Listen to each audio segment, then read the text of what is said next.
अब बात करते हैं महाद्वीप पे। तो 7 मैंने आपको गिनाया यहाँ पर, 7 हमारे प्रमुख कॉन्टिनेंट्स हैं और ये एक बहुत आप देखेंगे कि ये अलग एक बीच बीच में हमारा पानी है, तो उस पानी से समुद्र जो है उनसे ये अलग है, अलग किए गए हैं, अलग होते हैं, अलग दिखते हैं। तो इसमें आपका आ जाता है एशिया, फिर आता है यूरोप, फिर आता है अफ्रीका, फिर आता है उत्तर अमेरिका ये, और फिर दक्षिण अमेरिका, ऑस्ट्रेलिया और फाइनली अंटार्कटिका। इन सभी जगह पे लोग रहते हैं, अंटार्कटिका में लोग नहीं रहते हैं। ये इंपॉर्टेंट बात है, इसलिए अंटार्कटिका के बारे में इतनी ज्यादा बात नहीं सुनते हैं आप। और आप इसको अगर मैं दिखाऊं तो आप खुद ही बताएंगे, मैं आपसे एक सवाल पूछूं कि जमीन कहां ज्यादा है, इस विषुवत वृत्त यानी कि भूमध्य रेखा, या ये कहें कि हमारा जो इक्वेटर है उससे ऊपर है या उससे नीचे है? जमीन यहां ज्यादा है, तो ज्यादा जमीन ऊपर है, कम जमीन नीचे है। पहली चीज तो ये क्लियर हो गई। दूसरा ये है कि कर्क रेखा मकर रेखा कहां कहां से पास होती है, इसके बारे में देखेंगे। और ये ध्यान रखिएगा, ये जो इलाके हैं कर्क और मकर रेखा के बीच में, इसको हम कहते हैं ये थोड़ा सा गर्म इलाका है, इसको उपोष्ण कटिबंध इलाका कहते हैं। यहां पर जाएंगे आप थोड़ा यहां इस पोर्शन में, तो आपको मिलेगा ये थोड़ा, इसको कहेंगे शीतोष्ण कटिबंध का इलाका है। फिर आर्कटिक, ये और भी 67.5 पे यहाँ पर और दो लाइनें हैं, उनके ऊपर और उनके ऊपर, इसके ऊपर और इसके ऊपर चले जाएंगे तो उसको हम कहते हैं, ये बहुत ही ठंडा इलाका है, तो शीत कटिबंध कहते हैं उसको, शीत कटिबंध। तो एक एक चर्चा करेंगे। सबसे पहला हमारा जो कॉन्टिनेंट है, महाद्वीप है, ये विश्व का सबसे बड़ा महाद्वीप है, तो पहला नंबर इसको दे दिया जाए, सबसे बड़ा महाद्वीप है। और ये पृथ्वी के कुल क्षेत्रफल के 1/3 भाग पर फैला है, यानी पूरा क्षेत्रफल ले लीजिए 1/3 एशिया ही एशिया है। ये महाद्वीप जो है पूरी पूर्वी गोलार्ध में स्थित है। इसका मतलब यहां पर आप ये जो भूमध्य रेखा देख रहे हैं, विषुवत वृत्त देख रहे हैं, इक्वेटर देख रहे हैं, इसके नॉर्थ और साउथ हेमिस्फीयर की बात करते हैं यहां से, तो ये पूरा का पूरा नॉर्थ हेमिस्फीयर में है। इसके यहां पर ये नीचे नहीं है, तो ये पूरा का पूरा जो मोस्टली ये आपका कॉन्टिनेंट है, ये पूरा का पूरा ऑलमोस्ट कहेंगे ये ऊपर ही है। तो ये महाद्वीप पूर्वी गोलार्ध में स्थित है। अब कर्क रेखा इस महाद्वीप से होकर गुजरती है, आप देख पा रहे हैं हिंदुस्तान से भी गुजरती है, तो ये कर्क रेखा हो गया 23.5 डिग्री पे, 23.5 डिग्री पे ये होकर गुजर रही है। अब एशिया और पश्चिम में यूराल पर्वत है, यहां पर एशिया है, ये यूराल पर्वत है, और यही हमको और यूरोप को अलग करता है, मैंने आपको जैसे बताया था कि इस इलाके को, ये पहले एक पत्थर था, एक प्लेट थी, वो टूटी या फिर ये अलग हुई, लेकिन ये भाग अभी भी जुड़ा हुआ है। और क्योंकि प्लेटें जब आपस में टूटती हैं या जुड़ती हैं, तो ये या तो पर्वत बनाती हैं या इसमें ये कहें कि बहुत डीप कट क्रिएट करती हैं। तो यहाँ पत्थर ये बन गया, यूराल पर्वत बन गया, और इस भाग को यूरोप और एशिया को मिलाएंगे तो यूरेशिया कहेंगे। क्या कहेंगे? यूरेशिया। ध्यान रहेगा, यूरेशिया शब्द आप काफी बार सुनेंगे, तो ये भाग हो गया।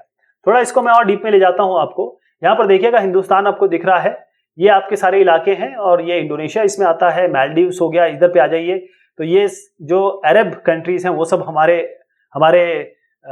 एशियन दोस्त हैं। मंगोलिया, चाइना भी हमारा बड़ा अच्छा मित्र है, पाकिस्तान भी मित्र है, सभी मित्र हैं, और ये सारे लोग हमारे जैसे हैं। खासतौर पे यहाँ पर देखेंगे तो लोग एक जैसे दिखते हैं, क्योंकि ये एक बेल्ट आती है।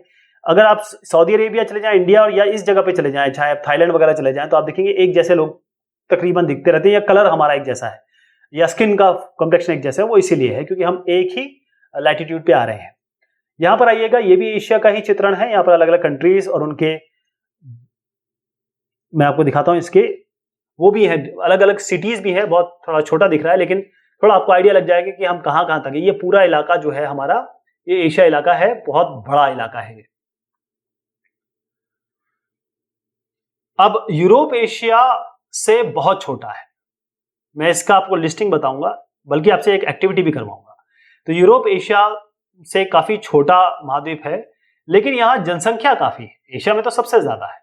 यह महाद्वीप एशिया के पश्चिम में स्थित है, और आर्कटिक वृत्त इससे होकर गुजरता है। इसका मतलब जो ऊपर वाला 67.5 डिग्री पे जो एक लाइन जाती है, आपको मैंने बताया था आर्कटिक वृत्त, वो 67.5 डिग्री यहां से होकर गुजरती है। और ये 3 तरफ से जल से घिरा है, इस तरफ और नीचे की तरफ। लेकिन यहाँ पर दाईं तरफ आप देखेंगे तो इसके यहाँ पर ये जमीन है, यहाँ इस जगह पे जमीन है। और ये यूरोप की बात हो गई। अफ्रीका, अफ्रीका की बात करना जरूरी है क्योंकि अफ्रीका एशिया के बाद, मतलब पहले में एशिया आ गया, उसके बाद हमारा अफ्रीका आता है। ये दूसरा बड़ा महाद्वीप है। यहां पर आप देखेंगे कि ये एक ऐसा महाद्वीप है जहां पर तीनों ही रेखाएं, जो कि हमारी काल्पनिक रेखाएं, लेकिन हमें जानना जरूरी है कि ये तीनों रेखाएं यहां पर पास होती हैं। यानी 0 डिग्री भूमध्य रेखा भी यहां पर है, और आप देखेंगे कि ऊपर का जो कर्क रेखा है, मकर रेखा है, तीनों ही यहां से गुजरती है। मैं इसको अभी दिखाता हूं आपको। अब अफ्रीका का बहुत बड़ा भाग जो है वो उत्तरी गोलार्ध में है। बहुत बड़ा भाग जो हमारा कहां पर है, क्योंकि इक्वेटर यहां पर है, नॉर्थ हेमिस्फीयर में बहुत बड़ा भाग है, साउथ में थोड़ा कम है, लेकिन फिर भी एक सब्सटैंशियल अमाउंट तो है ही। और यही ऐसा महाद्वीप है जहां पर तीनों की तीनों रेखाएं गुजरती है। अभी मैं आपको दिखाता हूं। सहारा का रेगिस्तान विश्व का सबसे बड़ा गर्म रेगिस्तान है। ये सहारा का इलाका मैं आपको दिखा रहा हूं, बहुत बड़ा यहाँ पर गर्म रेगिस्तान है जो कि अफ्रीका में है। ये महाद्वीप चारों तरफ से, यहां से चारों तरफ से ये समुद्रों से और महासागरों से घिरा है। ध्यान रखिएगा, महासागर मतलब जब सागर बहुत बड़े हो जाते हैं तो उनको महासागर हम कहने लगते हैं। ये जो छोटे छोटे सागर हैं, ये भी सागर हैं, लेकिन ये छोटे छोटे सागर हैं। ब्लैक सी, कैस्पियन सी, इनको सी कहते हैं, लेकिन इनको हम सी नहीं कहते हैं। अटलांटिक सी नहीं, अटलांटिक ओशन है। अब विश्व की जो सबसे लंबी नदी है, ध्यान रहिएगा, ये जो विश्व की सबसे लंबी नदी है वो यहां पर आ रही है। आप देख रहे हैं यहाँ पे, ये इसको हम कहते हैं, इसका नाम है नाइल, NILE। ये भी अफ्रीका में होके गुजरती है। तो अब यहां पर थोड़ा और डीप में आप देख लेते हैं। इसके ऊपर आपका यूरोप आता है, थोड़ा यहां दाएं की तरफ जाएंगे तो एशिया आता है। और यहां मैं आपको बता रहा हूं, बड़ा गर्म इलाका है। यहां पर आप देखिएगा ये तो इक्वेटर हो गई, और उसके बाद आपकी कर्क रेखा, ट्रॉपिक ऑफ कैंसर 23.5 पे है ये। और फिर यहां पर आइए, ये आपका हो गया ट्रॉपिक ऑफ कैप्रिकॉर्न, यानी मकर रेखा 23.5 डिग्री। ये 23.5 डिग्री साउथ, ये 23.5 डिग्री आपका नॉर्थ। इसके अलावा एक यहां पर एक बड़ा इंपॉर्टेंट जगह है, ये है साओ टोम। ये आप समझ लीजिएगा, ये गिनी एरिया है, जो समुद्र का एरिया है, इसको गिनी एरिया कहते हैं। और यहां पर इस जगह पे आपका ये इक्वेटर, और यहां से ऊपर से जो ग्रीनिच रेखा आ रही है वो यहां पर आके मिलती है। क्या मिलती है? तो ये ग्रीनी में वो जो इलाका है, इस जगह पे ये कुछ इलाके आप इससे याद रख सकते हैं, जैसे साओ टोम के लेफ्ट में, ये यहाँ पर मलाबो के यहाँ पर। तो ये एक ऐसी पोजीशन में आपको बता रहा हूं जो गिनी आपको याद रखना। बस गिनी में एक ऐसा इलाका है जहां ऐसा करीब में इलाका है जहां पर इक्वेटर और जो प्राइम मेरिडियन है वो मैच करती है। साओ टोम के लेफ्ट में, मलोबा के लेफ्ट में, आकरा के नीचे, अबीजान के नीचे, इस जगह पे है ये क्रॉसिंग हो रही है। इसके अलावा है उत्तर अमेरिका। ये विश्व का तीसरा सबसे बड़ा महाद्वीप है। ध्यान रहेगा, ये तीसरा सबसे बड़ा महाद्वीप है, कॉन्टिनेंट है। ये दक्षिण अमेरिका के एक संकरे स्थल से जुड़ा हुआ है। ये जो यहां से जुड़ाव है ना, ये साउथ अमेरिका हो गया, ये आपका नॉर्थ अमेरिका हो गया। इस यहां पर जो संकरा इलाका है, मैं अभी आपको दिखाता हूं ये कौन सा है। इसको हम कहते हैं पनामा जल संधि, यहां से जुड़ा हुआ है। ये महाद्वीप पूरी तरह से उत्तरी एवं पश्चिमी गोलार्ध में स्थित है। यानी ये पहले तो ये समझ लीजिए कि नदर्न हेमिस्फीयर में है, और ये ग्रीनिच के लेफ्ट में है, यानी आपके पूरी तरीके से ये पश्चिमी गोलार्ध में आप कह सकते हैं इसको। और ये 3 महासागरों से घिरा हुआ है। इसका नाम अभी देखेंगे, हम इसकी चर्चा करेंगे। पहले आपको बता दूं, ये आपका उत्तर अमेरिका है, ये आपका साउथ अमेरिका है। इसके बीच में पनामा से बहुत एक कम इलाका है, उसे जुड़ा हुआ है, यानी जमीनी इलाका है। फिर हम बात करेंगे दक्षिणी अमेरिका की, जो निचला इलाका बताया मैंने आपको, पनामा या जल संधि है, इसका निचला इलाका मैं आपको बता रहा हूं। ये यहां पर दक्षिणी अमेरिका का जो अधिकांश भाग है ये दक्षिणी गोलार्ध में है, क्योंकि इक्वेटर यहां पे से पास हो रही है, तो मोस्टली भाग नीचे की तरफ है। और इसके पूर्व एवं पश्चिम में 2 महासागर है। एक तो यहाँ पर साउथ पैसिफिक ओशन है, और यहाँ पर ये अटलांटिक ओशन है। साउथ क्यों कहते हैं? देखिए, पूरा का पूरा ये जो पूरा भाग है पैसिफिक ओशन है, ये पूरा भाग आपका अटलांटिक ओशन है। लेकिन इसको जानने के समझने के आसानी के लिए जो इक्वेटर है उसके ऊपर हम नॉर्थ पैसिफिक ओशन कहते हैं, इक्वेटर के नीचे हम साउथ पैसिफिक ओशन कहते हैं। तो इसी तरीके से नॉर्थ अटलांटिक ओशन और साउथ अटलांटिक ओशन, आपको बस इतना याद रखना है कि ये पैसिफिक ओशन प्रशांत महासागर और अटलांटिक ओशन इसके लेफ्ट और राइट में है। विश्व की सबसे बड़ी जो श्रृंखला है कौन सी? पर्वत श्रृंखला एंडीज। यहां पर ये कहां से कहां तक जाती है, पूरा कवर किया हुआ है इसने पूरा।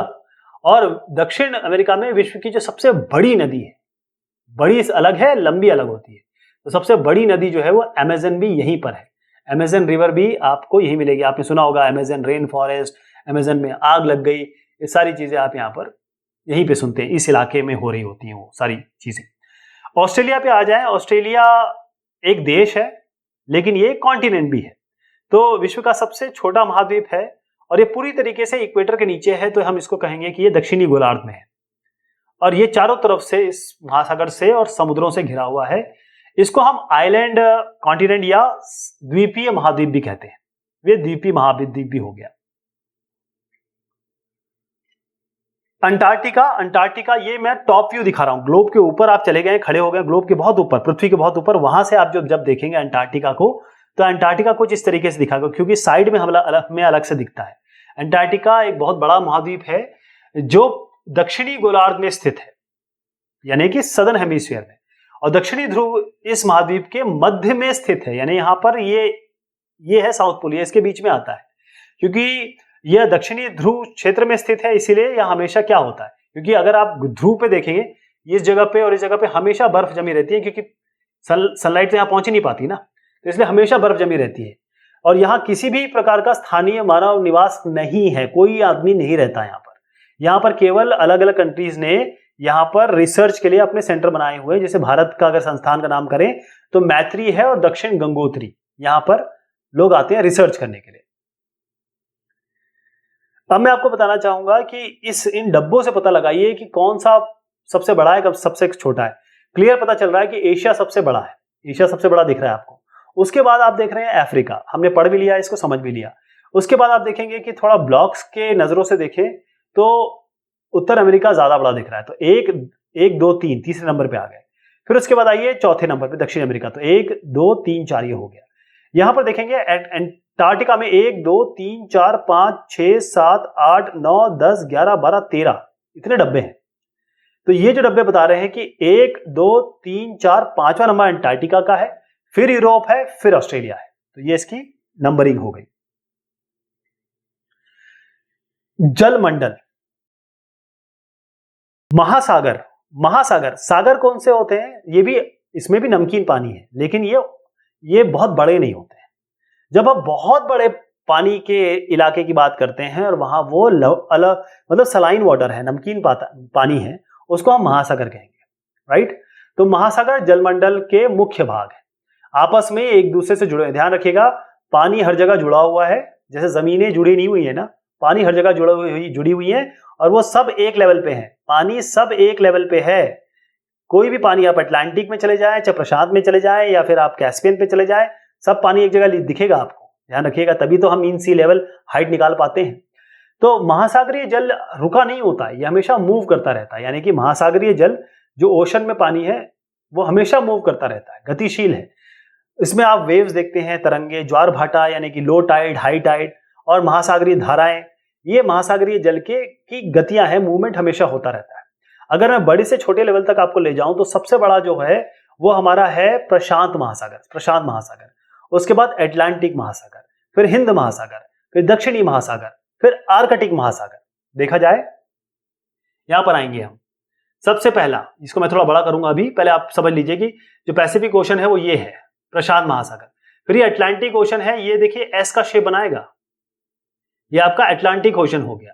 अटलांटिक ओशन से आगे आप बढ़ेंगे तो हिंद महासागर। खुशी की बात, थोड़ा हमारा गर्व से फूलेगा, क्योंकि इंडियन ओशन का नाम हमारे हिंदुस्तान पे पड़ा है, तो हिंद महासागर ये हो गया। दक्षिणी महासागर पे आ जाइए, जिसे हम सदर्न ओशन कहते हैं, वो दक्षिणी महासागर हो गया।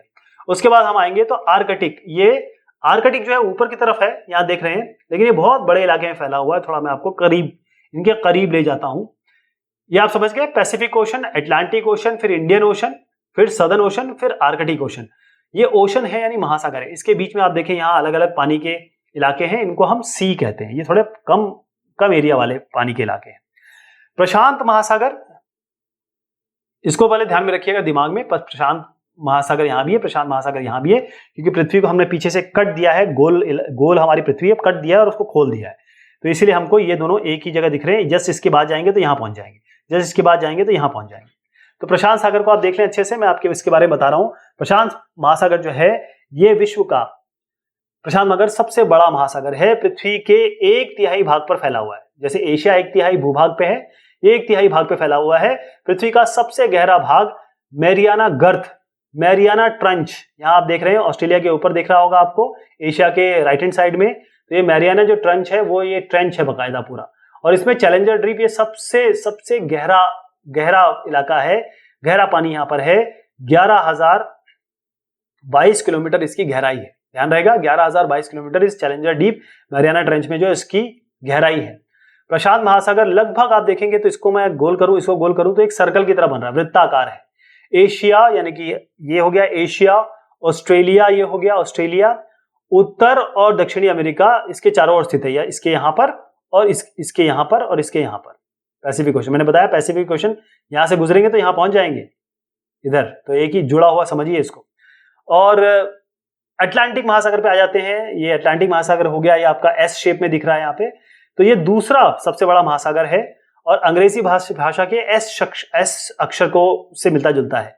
इसके पश्चिमी किनारे पर आपको उत्तर और दक्षिणी अमेरिका मिल रहा है, मतलब यहाँ और यहाँ, यह आपके उत्तर और दक्षिणी अमेरिका है। पूर्वी किनारे पर आप इधर और इधर यूरोप और ये अफ्रीका देख रहे हैं। अटलांटिक महासागर की तटरेखा बड़ी कटी-फटी है, दंतुरित कहते हैं इसको, और ये क्योंकि अनियमित है इसी कारण से यहाँ बहुत अच्छे पोर्ट्स हैं, पोताश्रय हैं, जैसे आप जर्मनी का हैम्बर्ग वगैरह आपने सुना होगा।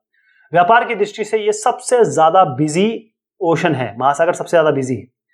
अब आते हैं हम अपने महासागर पे, हिंद महासागर।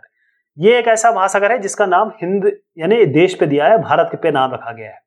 ये महासागर त्रिभुजाकार है, इसको मैं जरा ट्रायंगुलर बना दूं तो थोड़ा सा ऐसे ऐसे करके ये ट्रायंगल बन जाएगा, ये ट्रायंगुलर शेप में बन जाएगा, ऐसे ऐसे ऐसे ट्रायंगुलर शेप में त्रिभुजाकार है। तो इसको आप ध्यान रख सकते हैं, ट्रायंगल वाला शेप कौन सा है आप बताएंगे, इंडियन हमारा इंडियन ओशन हो गया। इसके उत्तर में एशिया, पश्चिम में अफ्रीका और पूर्व में ऑस्ट्रेलिया स्थित है। तो क्या क्या हो गया, एशिया इधर, अफ्रीका इधर और ऑस्ट्रेलिया इधर पे है। दक्षिणी महासागर पे आ जाते हैं। सदर्न जो महासागर है ये अंटार्कटिका महाद्वीप के चारों ओर को घेरता है। ये अंटार्कटिका हो गया, इसके चारों ओर को ये घेरता है, तो यहां से यहां तक ये पूरी घेराई कर रहा है। ये अंटार्कटिका महाद्वीप से उत्तर की ओर 60 डिग्री दक्षिणी अक्षांश तक फैला हुआ है। तो मैं आपको जरा इसकी पोजीशन बता देता हूं, आप देखिएगा ये 60 डिग्री है, तो यहाँ इस जगह पे ये सदर्न ओशन फैला हुआ है। जैसे मैंने बताया ना, ये भाग जुड़े हुए हैं, ये और ये भाग नहीं जुड़े हुए हैं, ठीक है, ऊपर नीचे के भाग है, ये जुड़े हुए हैं, ये भाग जुड़े नहीं हुए। इसके बाद आर्कटिक महासागर आ जाता है जो ऊपर की तरफ है। यहाँ आप जैसे मैंने बताया ये आर्कटिक महासागर है, ये उत्तर ध्रुव में है क्योंकि ये नॉर्दर्न हेमिस्फीयर में आप देख रहे हैं, और ये उत्तर ध्रुव के चारों ओर फैला है, यहाँ से यहाँ तक पूरा फैला हुआ है यहाँ पर। और ये प्रशांत महासागर से छिछले जल वाले एक संकरे भाग से जुड़ा है जिसे हम बेरिंग जल संधि कहते हैं, बेरिंग जल संधि। तो मैं बेरिंग जल संधि जरा दिखा दूं आपको, थोड़ा आइडिया रहे। आप देखेंगे ये अलास्का है, यूनाइटेड स्टेट्स का, ये रशिया है। यहाँ पर एक छोटा सा पार्ट है जिसको हम बेरिंग स्ट्रेट कहते हैं, बेरिंग जल संधि, यहाँ से जुड़ा हुआ है। ये बहुत ही छोटा इलाका इस जगह पे अगर मैं दिखाऊं, ये बेरिंग यहाँ पर होगा इस जगह पे, ठीक है, याद रहेगा। यह उत्तर अमेरिका के उत्तरी तटों और यूरेशिया से घिरा है। तो यहाँ पर ये पूरा यूरेशिया हो गया और ये आपका ये इलाका हो गया जिसको हम उत्तर अमेरिका के उत्तरी तट हम कह रहे हैं। तो ये बात होगी आपके महासागरों की।